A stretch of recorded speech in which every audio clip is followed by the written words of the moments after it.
Më lejoni t'ju njoftoj që të vazhdoni të votoni në numrin 5115, sepse keni ende mundësi deri në momentin që unë mbyll televotimin dhe një gjë e re që duhet trajtuar në këtë moment është gjithashtu më lejoni t'ju njoftoj se nga sot ju mund të votoni nga e gjithë bota online në webin fermavip.visionplus.tv.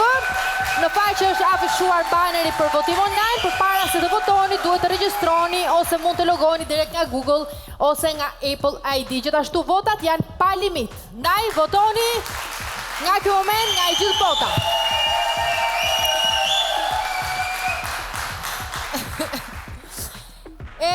Në fakt tani, ç'është kjo muzikë që të kërcejmë? Jo, nuk do kërcejmë tani. Nuk e keni një atë moment ende. Sepse tani të ndalemi tek gjëja më e rëndësishme në botë që e dini cila është apo jo? Familja. Do të kemi sonte një rrëfim ekskluziv nga një nga fermerët tanë, i cili përveç se do na dhuroj shumë emocione të forta, po ashtu ka folur rreth një teme që në rrjet është diskutuar shumë. Sonte e marrin vesh pikërisht prej tij. Mo çoni tek arena. Fermer. Erdha unë. Miserde. Mirë se ju gjeta. Erdha të marrë njërin prej jush. Dhe jo, nuk ka ardhur ende momenti i televotimit, ka ende kohë, por do marrë njërin prej jush për emocionet të forta tani. Po le se kam punë tash, le, aman të keqen. Ama Albano të lutem. S'jam unë, okej. Jo, nuk je ti. Është Eran Sojli.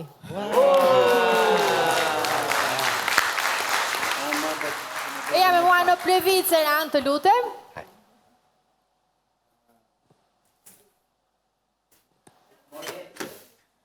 Me shumë përtese paske, Eran.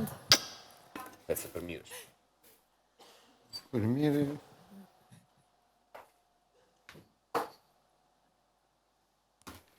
Eran. Çfarë ke? Më dëgjon? Unë nuk të dëgjoj, po më flet? Jo. Jo. Okej, tani të dëgjova. Çfarë ke? Qa kam, të shi nga profesioni kuptoj që duhet tjetë diçka, po jam kështu.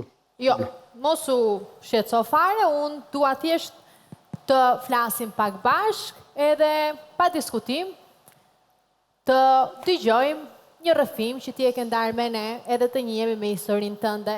Si kanë qenë këto ditë për ty të ferma njerë, para se të shkojmë aty? Ti që kur ka marrë? Që kur ka ardhë, po, si po e përjeton? Po e përjetoj ala, kështu, i hutum jam, për shkak të... S'm ka ndodhë në njerë, do më thonë, që ta ndalë kohën, ndalë çdo gjë, gjatë gjithë jetës. Time nuk kam pas në njerë në një moment që ndalem nga çdo gjë që më rrethon, nga punët e mia, nga njerëzit e mi të dashur, nga të gjithë. E me qenë se i përmendë njerëzit e ty të dashur, për këtë ka marrë malli mos e shumë të ty? Janë kaq shumë nuk i ndaj dot, se cili ka atë poltronin e vetë në zemrën time. Nga gjithë janë shumë. Do më thënë, për kë nuk e di për kë. Jam i sigur që kushdo që tjetë është i rëndësishëm. Jo, merakun e kam ke motra, se për shkak të... Mirë, do shohim, po, e di, ti na e ke rrëfyer edhe ke ndarë me ne edhe në plevic gjatë këtyre ditëve, dhe unë duaj që publiku të njihet me historinë tënde, më mënyrën si ti na e ke dhuruar këtë, për cilën unë të falenderoj dhe pastaj do kthehemi të flasim bashkë. E shohim pak bashkë historinë e Eran Sojlit. Këtu jam.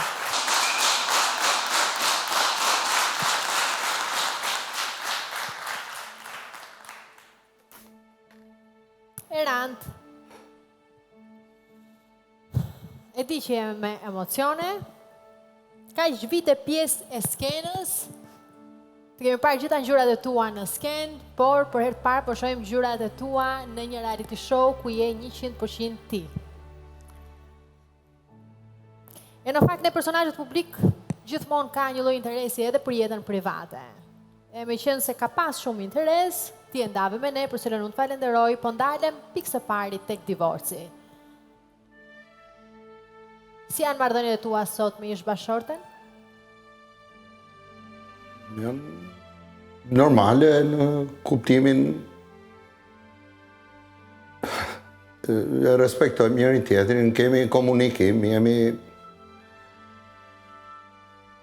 komunikojmë si tush, na bashkojnë dy fëmijë, kemi kalu një gjysmë jete bashk, shumë të mirë, kemi qenë për njëri tjetrin, ka qenë një mbështetje për mu. Dhe unë besoj që edhe ajo më ka pas mbështetje. Sigurisht, i kemi pas pak... Unë kam mendu më shumë për pjesën e jashtme, ajo kam mendu më shumë për familjen, për kujdesin se tush e fëmijëve dhe kështu e kishim stabilizu në një farë mënyrë jetën tonë. Tani jemi, natyrisht komunikojmë edhe për kur na duhet, sepse jeta është shumë e vrapt. Natyrisht, si tush, është një gjë që mund t'i ndodhi gjithkujt, nuk është një gjë e mirë, natyrisht, nuk është një gjë e mirë, por neve, si tush, jemi përballë në historitë tona familjare, si unë, si Rina, që gjej momentin ta përshëndes.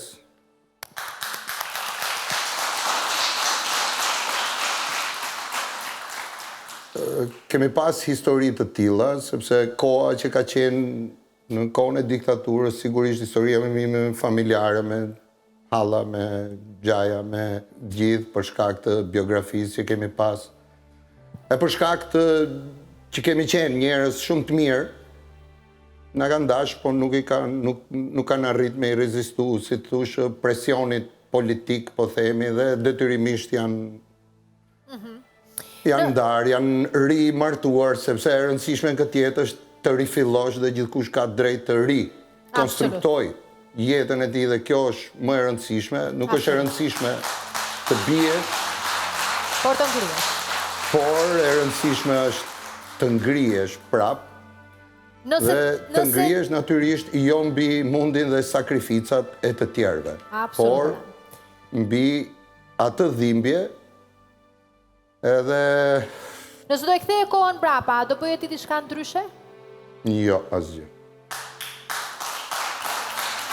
Po gocat si e kanë prit këto moment? Si e kanë përjetuar? Gocat natyrisht janë rrit me ne, janë rrit në ambjente tilla si thush ajo pjesa jonë familjare, janë mësuar gjithmonë me që edhe unë kam pas 2 nona dhe 2 baba.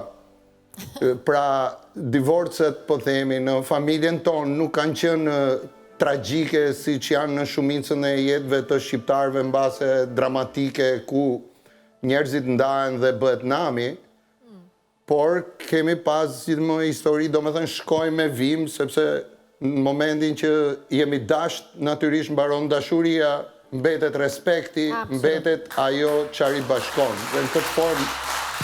Faleminderit që në këtë rrëfim që kemi bashkë, po shpërndan edhe shumë mesazhe të bukura, sepse njësoj si ti edhe shumë të tjerë ndoshta ndodhen në këtë situatë, ata që po na ndjekin.